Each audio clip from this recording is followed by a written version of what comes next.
everyone, and welcome to our YouTube channel, Moneyline with Nancy at TV. In case you're not a subscriber yet, please do subscribe. Just press the subscribe button as well as turn on the notification bell so that you can get notifications when we upload our videos. Don't also forget to subscribe and join, follow, like our other social media platforms. Of course, you're seeing it right about now. Don't also forget to share this video across your platforms. Enjoy the video. Hello and welcome to Moneyline with Nancy, where we'll break down the big issues, of course, facing the Nigerian economy, the business environment, and of course, your money. I am Nancy Naji, and it's great to have you with us today. On the sidelines of the spring meetings in Washington, D.C., Nigerian authorities hosted international investors during the Nigeria Investors Forum. The Minister of Finance and the Coordinating Minister of the Economy, Wale Edun, addressed investors on the administration's reform agenda and fiscal consolidation. He stressed that Nigeria is on the path of recovery and that bold, transparent actions are attracting renewed global interest. Also speaking was the Governor of the Central Bank of Nigeria, Olayemi Cardoso, who highlighted ongoing efforts to stabilize the Naira, curb inflation, and improve monetary policy credibility. The CBN governor also assured stakeholders of better liquidity in the FX market and stronger coordination with fiscal authorities. And we are going to do them, we're going to complete, and we're going to stay the course.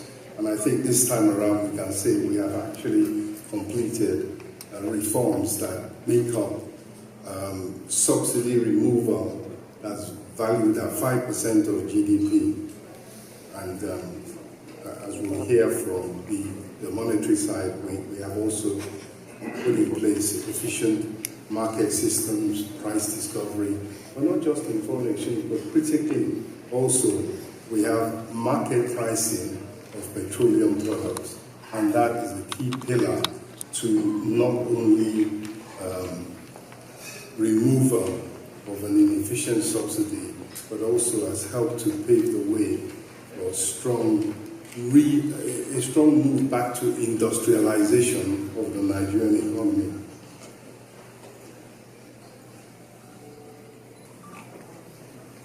We have increased growth. We have in the last quarter of 2024, growth was running at 3.84%, which basically is the fastest it's been for several years, and overall through the year it was 3.4%. And the issue is to not only maintain that growth trajectory despite the new shocks that are coming, but it is to actually pave the way and put in place what will not just maintain 3.4% or 4%, but get us to 7% growth. That is the target, that is the commitment, and that is the plan of Mr. President to put in place initiatives, policies, and structural reforms to get to 7% per annum growth, because it is at that level that you begin to lift a substantial number of Nigerians out of poverty. Had absolutely no intention of compromising on. And we believe that as a result of adopting orthodox monetary policies, we have been able to stabilize the macros, and we are definitely in a much better place than hitherto has been the case. And as I said, the numbers speak for themselves, and you've heard the presentations. In particular, if you follow the recent ratings, Fitch has upgraded us more recently.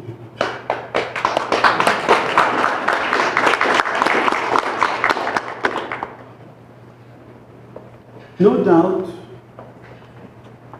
we are in a period of heightened uncertainty. And I think that if anybody, you didn't really need to have been physically present at the World Bank IMF meetings over the course of the last week.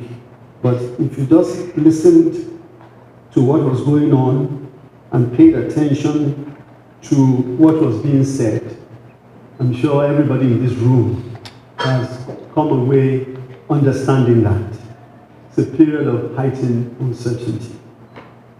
Now, as far as I can see, we have for the past 18 months been in a period of crisis.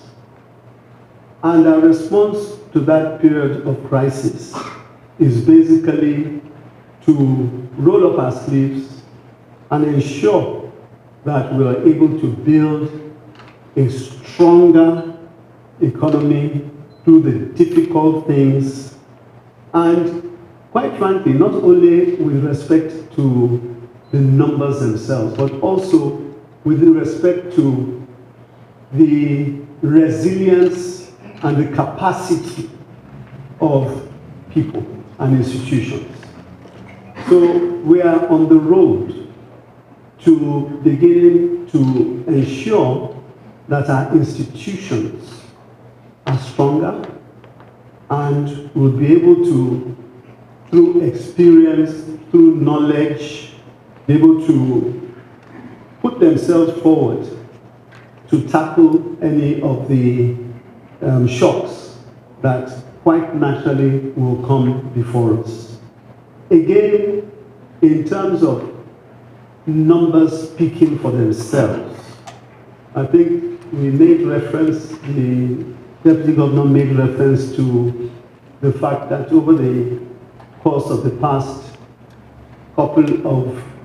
few weeks, when the markets got rattled, we all did, all countries did, but in relative terms, ours was a lot more moderate. And the reason for that is exactly what I've said. It is that we have been there, we've seen a lot of the challenges that come, and I'm not saying we've seen all, we haven't. We have by no means done so.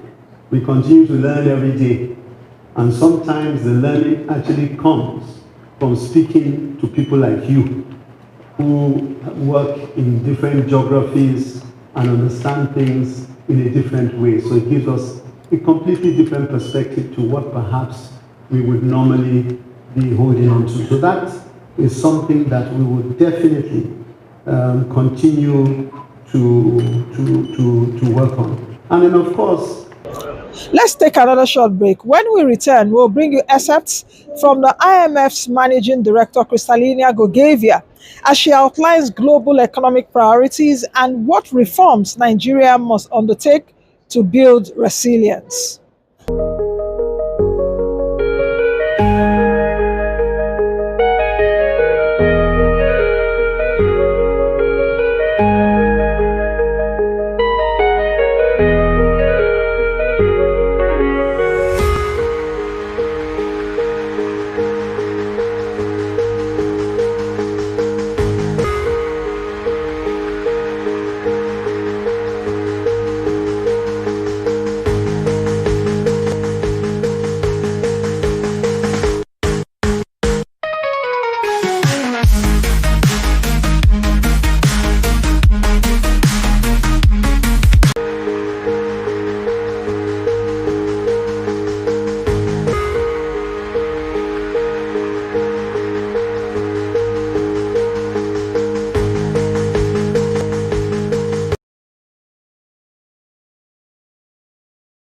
And a very warm welcome to all the journalists who got up early to be with us on this beautiful Thursday morning.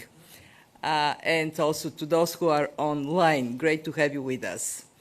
As you saw earlier this week in our latest World Economic Outlook, we have significantly downgraded our projections for global growth. Major trade policy shifts have spiked uncertainty off the charts, accompanied by tighter financial conditions and higher market volatility.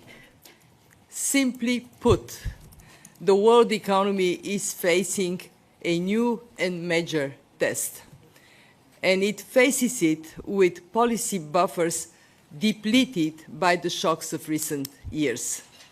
That puts countries in a difficult position. It also creates urgency for action to strengthen their economies for a world of rapid change. Today, I want to zoom in on how countries can actually do it. This is the main question we are getting from our members in every single meeting I have had this week. In my global policy agenda, and let me, for the audience, remind you that it is a very nicely crafted document. This year, in parentheses, this year, we have added very informative charts, and I hope you will look into those as well. In it, we focus on both the immediate challenges and our medium-term directions. I emphasize three overarching priorities. First and most urgent, for countries to work constructively to resolve trade tensions as swiftly as possible, preserving openness and removing uncertainty. A trade policy settlement among the main players is essential, and we are urging them to do it swiftly because uncertainty is very costly. I cannot stress this strongly enough. Without certainty, businesses do not invest, households prefer to save rather than to spend, and this further weakens prospects for already weakened growth. Countries also need to address the imbalances that fuel many of the tensions we see. Among major economies, some countries like China need to act to boost private consumption and embrace a shift to services. Others, like the United States, need to reduce fiscal deficits. And in Europe, it is time to complete the single market, banking union, capital market union, removing internal barriers to intra-EU trade. Get it done.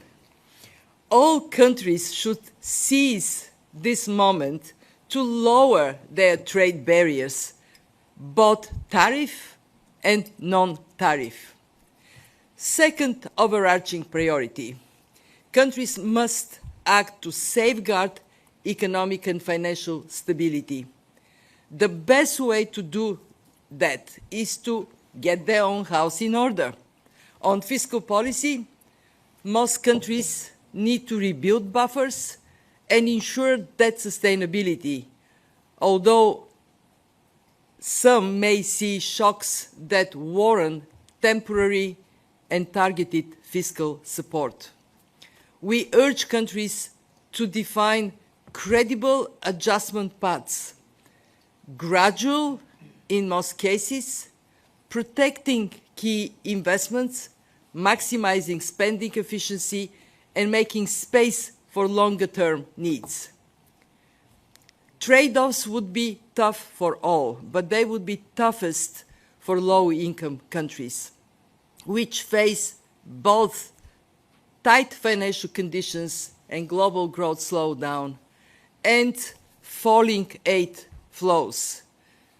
To help ease the trade-offs there, domestic resource mobilization must be part of the mix. We cannot have countries with tax to GDP below 15%, where it is difficult to sustain the functioning of the state.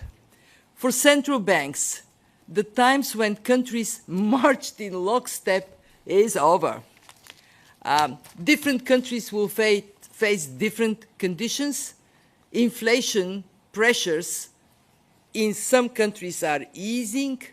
In others, pressures are yet to abate. What is our advice? Watch the data. Watch inflation expectations. central banks will need to strike a delicate balance between supporting growth and containing inflation. To do so, they must not only adjust policy interest rates, but also rely on credibility to anchor expectations. Central bank independence is critical for credibility. Protect it. Open economies, including many emerging markets, are exposed to the trade shocks and tighter financial conditions. They must preserve exchange rate flexibility as a shock absorber. In the event of unwarranted currency market volatility, these countries can find policy guidance in the IMF's integrated policy framework. My third and final overarching priority: double down on growth-oriented reforms to lift productivity. Even before the latest shock, we were living in a low-growth, high-debt world. Sounding the alarm on weak medium-term growth for quite some time. You heard me saying that many times.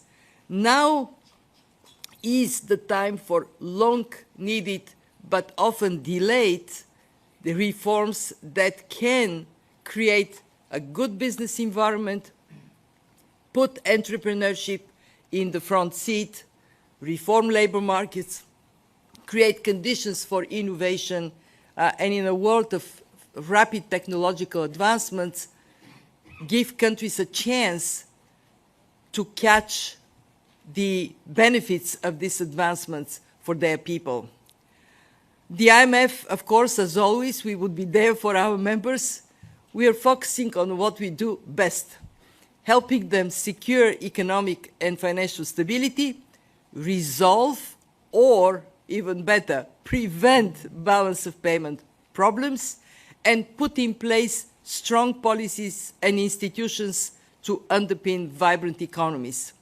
We will help countries with surveillance, with diagnostics, with policy advice, and when necessary by providing financial support. As part of crisis resolution, we must ensure that the global financial safety net is strong. We will look for ways to further strengthen our collaboration with regional financing arrangements and with swap-providing major central banks. When we have a cohesive, effective, and efficient global financial safety net, this would deliver confidence to our members in this more shock-prone world. We will continue to foster cooperative policy solutions for promoting a healthy rebalancing of the world economy, to helping countries address debt vulnerabilities. And here I want to acknowledge the important work of the Global Sovereign Debt Roundtable. This week, we agreed to publish a playbook that provides guidance for predictable and faster debt restructuring processes. And I was very pleased to see support of all traditional, non-traditional creditors, private sector, and debtor countries to have that predictability. Finally, we will reiterate the need for continued cooperation in a multipolar world. The shared objective for all must be a better balanced and more resilient world economy. Before I wrap it up, I want to recognize Secretary Besant's remarks yesterday, in which he laid out the US administration's vision for the Bretton Woods institutions. The United States is our largest shareholder. And even more, the United States is the home of my colleagues and me. So, of course, we greatly value the voice of the United States. I very much appreciate Secretary Besant's reiteration of the US commitment to the fund and to its role. He raised a number of important issues and priorities for the institution that I look forward to discussing with the US authorities and the membership as a whole. We will have opportunities to do so here, and we will also have opportunities to continue with our executive board as we carry out important policy reviews. The comprehensive surveillance review, it will set our surveillance priorities for the next 5 years, and the review of program design and conditionality, which will carefully consider how our lending can best help countries address the low growth challenge and durably resolve balance of payment weaknesses. So, we have a way to go, and we are laser focused on it. Are there cyclists in this room, people who bike? Bikers? Okay. As bikers would say, pedalare, step on the pedal. And with that, I'm very happy to take your questions. Okay, thank you very much, Kristalina. We'll now turn to your questions. I see you have hands up already. Very good. Please just give your name and outlet when called on. I'm going to start right here, woman right in the front row here.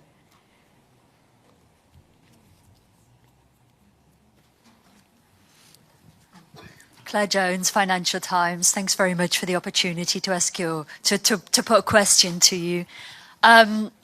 You mentioned Secretary Bessent's remarks yesterday. He accused the IMF and the World Bank of mission creep, and specifically the IMF on mission creep in areas such as climate change, gender policies, and also social issues. Do you think there's a role in the future for the IMF in areas such as climate, gender, and social issues? Thanks a lot. Thank you for your question. So, what do we do here? We concentrate on macroeconomic and financial stability for growth and employment. We have 191 members. They face different challenges. They face different types of risks to their balance of payment. And what we do is to analyze what are these risks and what the fund, in our mandate, in what we do on the fiscal side, on the monetary policy side, on the financial sector side, what can we do to help them be more resilient to shocks? So when we have, for example, Caribbean countries that are wiped out by extreme weather events regularly, naturally, they're very concerned about that, and they say, how can we be more resilient to these shocks? And again, we focus on balance of payment. What are the risks, and what can be done to protect balance of payment in these countries? And I want to say that I actually agree with the Secretary on one thing.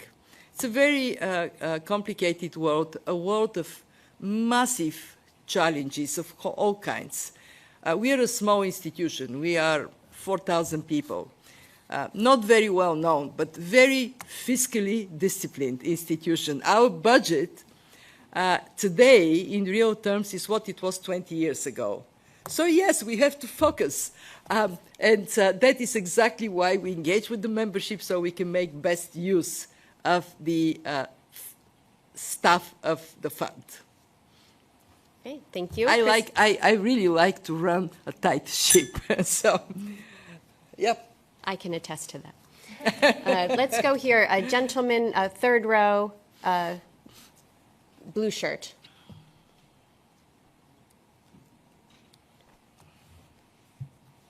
Hi, thanks, Managing Director. David Lauder with Reuters here in Washington.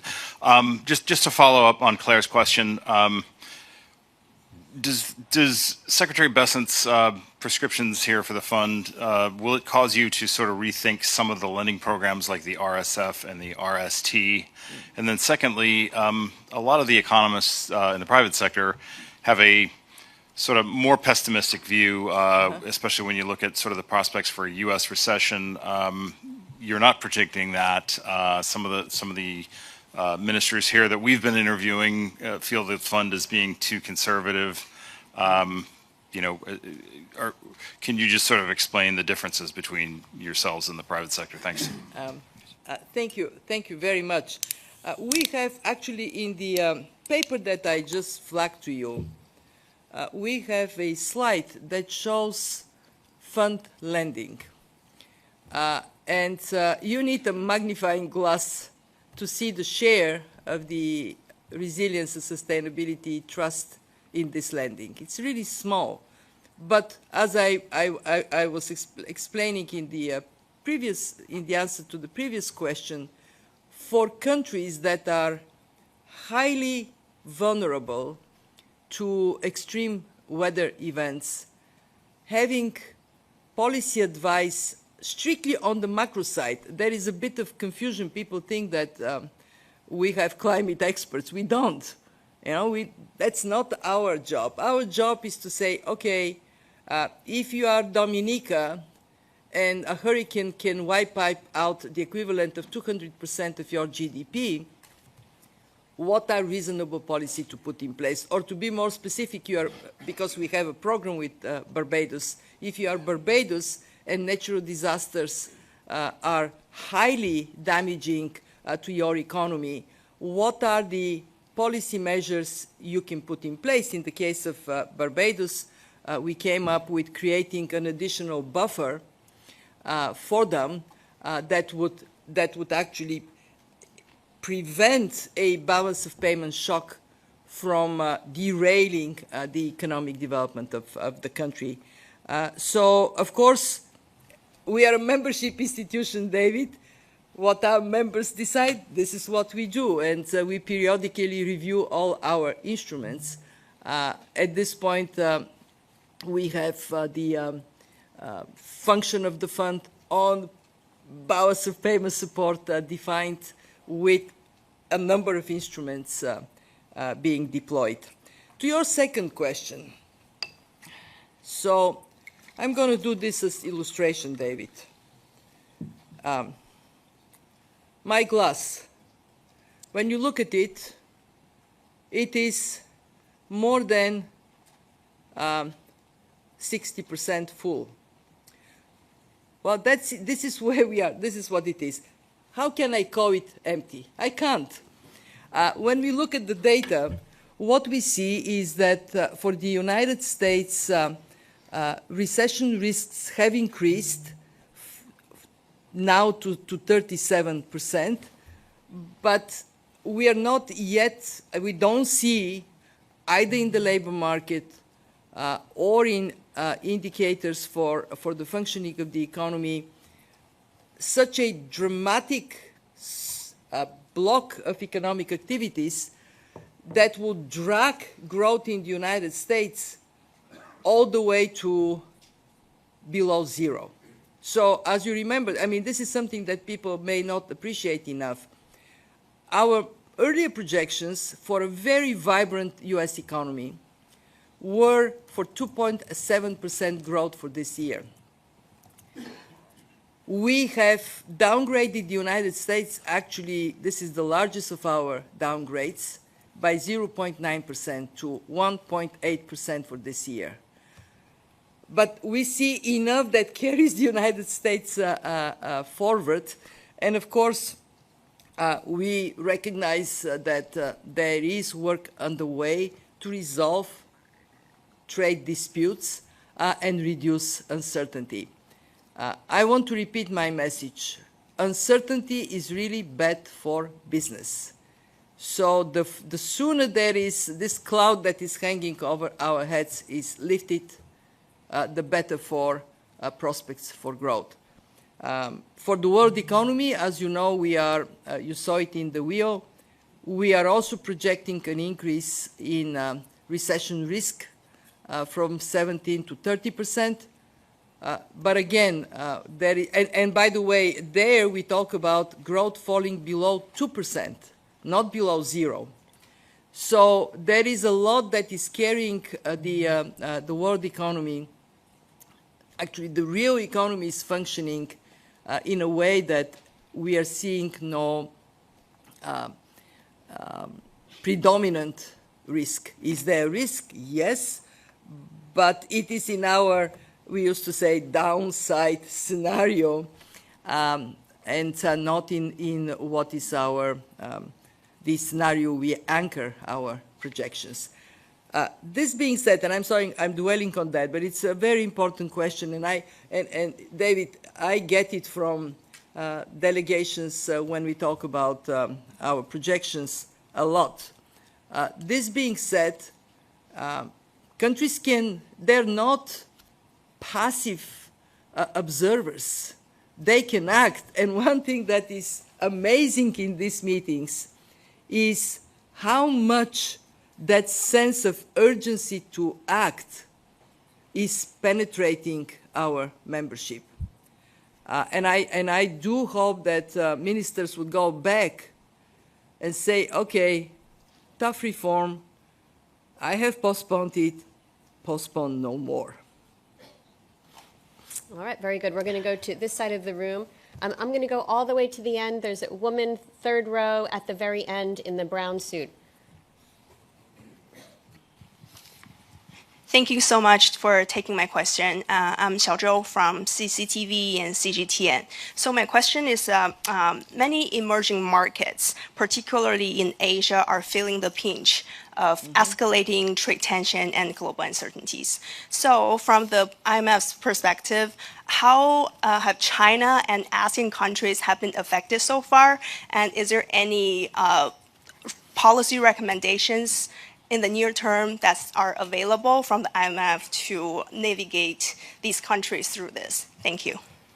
Thank you for your question. Indeed, Asia is a continent that is quite significantly impacted because economies that rely a lot on export, when tariffs are announced, feel the pinch more.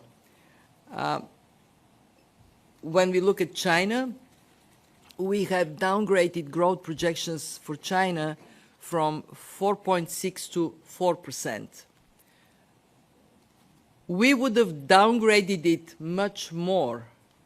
We actually would have had not 0.6 but 1.3% downgrade if it wasn't for the policy accommodation that China is already putting in place. It helps.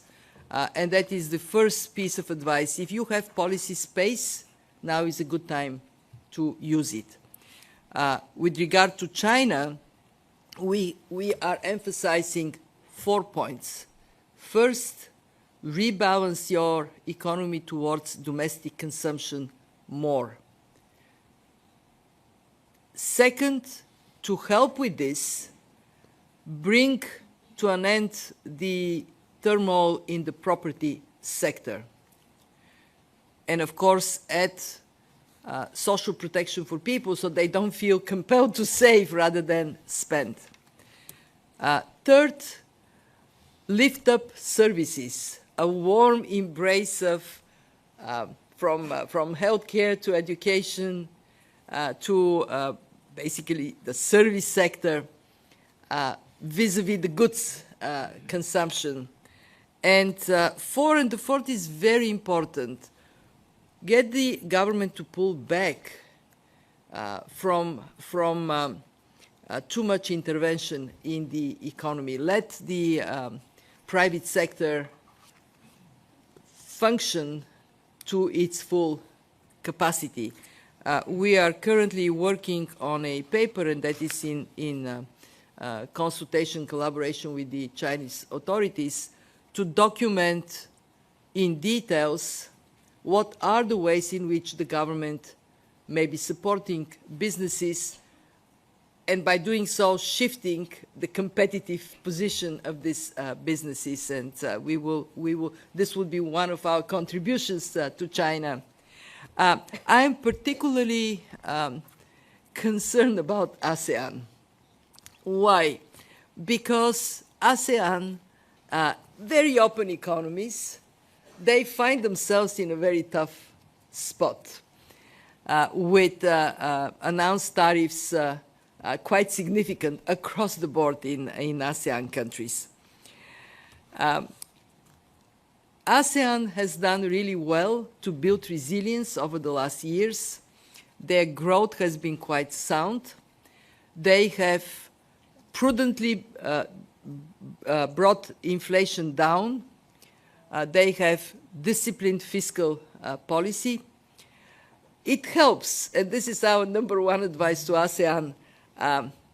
You have some policy space in monetary policy, in fiscal policy.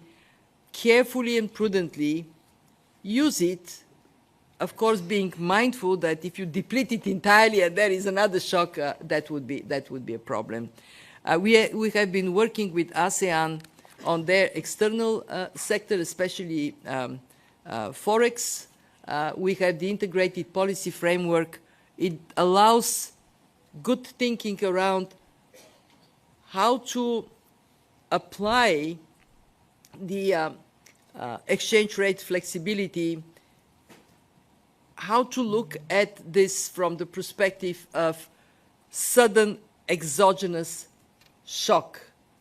I'm very pleased to see that ASEAN is doing something that other regions are doing, strengthening economic cooperation, policy coordination, and intra-ASEAN trade. Currently, the ASEAN countries trade only 21% among themselves. Well, they sure can go up. And I think that we will see not only in ASEAN, we would see it in other places, Gulf Cooperation Council, Central Asia, the African continent with the Continental Free Trade Agreement, more being done to compensate. If global trade is going down, then regional trade can be a compensator and actually inject growth energy. I want to finish by saying that ASEAN has been remarkably prudent over the last years to build resilience. And that puts them in a good position to have the reputation to deploy their policy space if needed. Well, we have seen over the last years the African continent having some of the fastest growing economies. But we also have seen low-income countries primarily, and among them fragile, conflict-affected countries, falling further behind. And now this is a shock for the continent. The direct impact of tariffs on most of Africa, not on all of Africa, but on most of Africa, is relatively small. But the indirect impact is quite significant. Slowing global growth means that all other things equal, they would see a downgrade, and actually we have downgraded growth prospects for the continent. For the oil producers like Nigeria, falling oil prices create additional pressure on their budgets. On the other hand, for the oil importers, this is a breath of fresh air. In other words, as you indicated in your question, different countries face different challenges. If I were to come with some basic recommendations that apply to Africa, I would say, and actually they apply to Nigeria, they apply to Egypt, they apply to Ghana, they apply to Cote d'Ivoire. First, continue on a path of strengthening your fundamentals. There is still a lot that can be done on the fiscal side to have strength, as I was talking about ASEAN, to have the buffers for a moment of shock. And don't use any excuses around, oh, it's difficult, we can't really go for more tax, because yes, you can. There is a lot that can be done to broaden the tax base, and a lot that can be done to reduce tax evasion and tax avoidance. Using technology, as some countries are doing, to chase the tax dollar when there is the foundation for that is a very good thing to do. Second, on the monetary policy side, we no more, as I said in the opening, we are no more in a place when you can look at the book of the central bank governor of the neighboring country and say, oh, they're doing this, I'll do the same, because you have to really assess domestically what are your inflationary pressures and do the right thing for your country. But above all, make it so that the image of the whole continent changes, because now everybody suffers from wrongdoing, from corruption, or for conflict in one country. It throws a shadow on the rest of the continent. And finally, like with ASEAN, deepen intra-regional trade and cooperation. Remove the obstacles to it. Sometimes they are infrastructure obstacles. The World Bank is working on reducing that infrastructure obstacle to growth and trade. Africa has so much to offer the world. Obviously, they have the minerals, the natural resources, the young population. I think a more unified, more collaborative continent can go a long, long way to be an economic powerhouse. Let's go right here in the front, end of the first row. Thank you very much. Enda Curran from Bloomberg News. Managing Director, we had a lot of news this week. For example, mixed signals on tariffs on China, commentary on the position of the Fed chair, and of course now US support for the IMF. How would you sum up the mood of the meetings among your members this week, please? Thank you. But the membership is anxious because we were just about to step on a road to more stability after multiple shocks. We were projecting 3.3% growth, and actually we were worried that this is not strong enough. And here we are, growth prospects weakened. The membership is also recognizing, and I hear it time and again, that it is very important to have a rules-based global economy in which there is predictability of planning for action, both for governments and for the private sector. I actually hear a lot of support from the membership for the fund because we have actually, the same way Argentina earned the fund to support it, we have earned the support of the members by being there for them. Where the expectations are for the outcome of the meetings is to get more consistency in how all countries are going to go about pursuing their interests, which is legitimate. Of course, every country has to think about its own people, but doing it so in a way that enlarges the global pie, doesn't shrink it. All right, very good. We have time for one last question. I'm going to go over here. And I'm sorry, and what I would say is the worry I hear more often is actually not even the tariffs, it is uncertainty. Let's have clarity, and that is why we are so, with my apologies to the audience, we are so repetitive, saying we need to bring uncertainty down. So we'll have time for one last question. I'm going to go to the front row. Yep, right here, woman in the burgundy suit. Noor Ammasha from Al-Sharq Bloomberg. Thank you, Madame Georgieva, for taking our question. I wanted to ask you about the MENA region. How concerned are you with all of this turmoil around the dollar and its effect on the MENA region, especially that many countries there are exporters of intermediate goods that go into major industries, and many of them are exporters of energy, and what's happening to the dollar is definitely of effect. And you have mentioned uncertainty many times today in this press conference. So this uncertainty, how will it affect the countries in our region that are trying to get out of a lot of geopolitical uncertainty with the help of the IMF in special programs such as Egypt? So will this make the IMF revisit some of those programs amid all of this turmoil? Thank you. Thank you very much. The MENA region actually got quite a downgrade.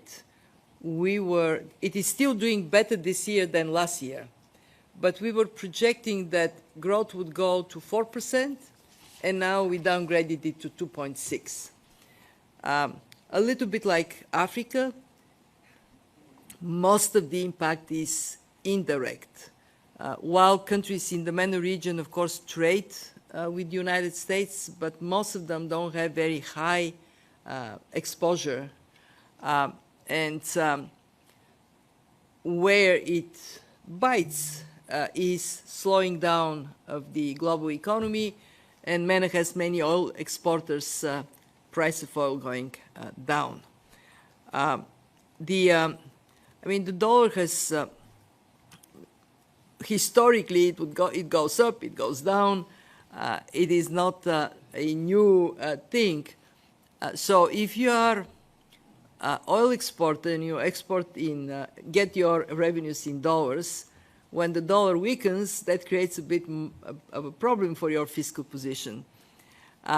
But if you are an oil exporter, this is a gift, because then you can deal more easily with the challenges you face. My take for the MENA region is very diverse region, like the African continent. You have the Gulf Coordination Council. I have a lot of praise to offer because they have been pursuing reforms and diversification of the economies. Most countries have done really well. So now they see oil growth down, but non-oil economy is still doing quite well. We have the more kind of middle-income countries that are faced with difficulties impacted by regional conflicts, like Jordan, like Egypt. And there we have been engaged, we have been providing support, as you know. We have countries like Morocco that have done really well to get their house in order, to have sound fiscal monetary policy, and the only country in the region that is eligible for flexible credit line from the IMF. And then we have countries like Sudan or Syria that are severely impacted by conflicts. I was very, very pleased that the attention of our membership, despite difficulties at home, across the board on low-income countries and conflict-affected states has sharpened. There is a recognition that what happens there impacts the rest of the world. We had a Syria meeting during the this week meetings. First time in more than 20 years, central bank governor and minister of finance from Syria are here at the meetings. Our intention is to first and foremost help them rebuild institutions so they can plug themselves in the world economy. You are asking me whether we are revisiting program assumptions. Of course, we would be carefully watching what is happening. And then I had a meeting with the Prime Minister of Jordan, and we are not talking about amending the program for Jordan right now, but we are talking about the importance of the fund as an anchor of stability and how we can exercise this role. Thank you very much, Managing Director. And thank you very much to all of our journalists who've joined us today. I'm bringing this press conference to an end. Welcome back. IMF Managing Director Kristalina Georgieva emphasized that while Africa has seen some of the fastest growing economies in recent years, low-income and fragile states are falling behind or perhaps even falling behind. For Nigeria, she pointed to the pressures of falling oil prices and the need to create buffers against future shocks. She urged Nigeria and countries like Ghana and Egypt to broaden the tax base, curb evasion, and use technology to strengthen revenue systems. On the monetary policy side, her message was clear. Don't copy your neighbors. Localize your monetary policy. Each country, she said, must tailor strategies based on their own inflationary pressures. And beyond macroeconomic reforms, Georgieva stressed regional cooperation, trade facilitation, and governance improvement, noting that corruption and conflict in one country cast a shadow on the whole continent. Her closing message: Africa and Nigeria have what it takes to become economic powerhouses, but only with unity, accountability, and reforms. And that's our show for today. As the world is watching and the world is reeling from global uncertainty, we are here to keep you up to the minute with everything happening in the world of business and economy on this program, Moneyline with Nancy. Don't forget to follow the conversations online and let us know your thoughts on all our social media platforms. I am Nancy Naji. Like I always say, be the best you can be and be the change that you want to see. Thank you for watching and see you next time. Thank you for making it up to this minute watching the video. Thank you all. Don't forget to subscribe to our YouTube channel, Moneyline with Nancy TV. Like, follow all our other social media platforms where we keep you up to speed with fantastic interviews, as well as markets, personal finance, business, and economy information. This is the best place to be. I'll see you all again in the next video.